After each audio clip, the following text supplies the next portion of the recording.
తెలంగాణ పోలీసులపై రోహిత్ వేముల తల్లి రాధిక ఫైర్ అయ్యారు.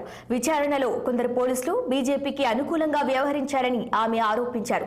చదవలేక రోహిత్ సూసైడ్ చేసుకున్నాడన్న మాట సరైంది కాదని తెలిపారు. రోహిత్ ఎస్సీ కాదని పోలీసులు ఎలా ధృవీకరిస్తారని ఈ విషయాన్ని తేలాల్సిందని రెవెన్యూ యంత్రాంగాన్ని మండిపడ్డారు. రోహిత్ కు న్యాయం జరిగే వరకు పోరాటం చేస్తామన్న ఆమె కేసు రీఓపెన్ చేస్తున్నట్లు సీఎం రేవంత్ రెడ్డి చెప్పడంపై కృతజ్ఞతలు తెలిపారు. అలాగే అప్పటి యూనివర్సిటీ వైస్ ఛాన్సలర్ తో పాటు బీజేపీ నేతలపై చర్యలు తీసుకోవాలని డిమాండ్ చేశారు.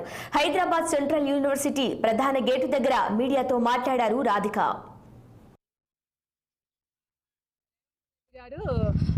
ఆ రోజు మార్నింగ్ క్లోజ్ చేస్తున్నాం కేసు అన్నారు. సాయంత్రానికి రీఓపెనింగ్ అనేసి రీఓపెనింగ్ చేసేస్తున్నారు. రీఓపెనింగ్ చేస్తామమ్మా అనేసి చెప్పారు. ఈరోజు రీఓపెనింగ్ చేస్తున్నామని ఆ రోజు మేము ప్రకటించేసాము అన్నారు. జెన్యున్గా ఫెయిర్ ఎంక్వైరీ చేస్తామన్నారు. మాకు కావాల్సింది కూడా ఫెయిర్ ఎంక్వైరీ అండి. ఇప్పుడు చేసిందంతా తప్పుడు ఎంక్వైరీ. రోహిత్ వేముల ఎస్సీ కాదు,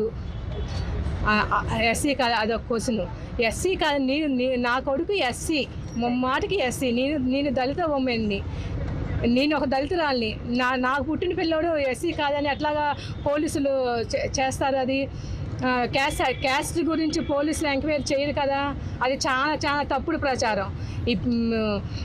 రెండోది వచ్చేసి రోహిత్ వేముల చదవలేక చనిపోయాడు అనే మాట ఒకటి ఉంది ఇచ్చిన రిపోర్టుల్లో, మాకు ఇచ్చిన పేపర్స్లో. రోహిత్ వేముల చదవలేక చనిపోవడం ఏంది? రోహిత్ వేము నా పిల్లలు ఇద్దరు జమ్ములు.